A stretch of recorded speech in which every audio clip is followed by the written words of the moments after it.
Ito mga B, real talk.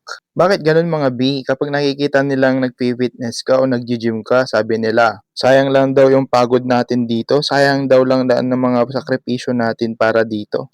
Ito B, di nila talaga alam yung mga pinaggagawa natin. In the first place, wala naman talaga kayong alam sa fitness. Ang fitness kasi mga B, hindi naman to palakasan o payabangan. Ginagawa namin to kasi mahal namin yung aming mga katawan, mga B, okay? Bukod pa doon, nais namin na pagandahin ang aming mga katawan para sa ganun maging healthy kami. At kumakain din kami ng mga healthy pagkain. Hindi kami nagpapalaki ng katawan para makipagsuntukan, okay? Kung suntukan lang ang habol namin dyan, lalabas na kami dyan sa gym, maghahamon na kami ng suntukan. Pero hindi ganon mga B. Kasi B, sa fitness, kailangan ng disiplina, respeto, pagmamahal, at lalo na, ang pinaka-above dyan ay yung respeto sa iba't ibang tao, okay? Tapos ikaw ngayon nanonood ngayon, so ano, manonood ka na lang ulit? Di simulan mo na mag-fitness ngayon. Sabi nga nila sa fitness, suffer today,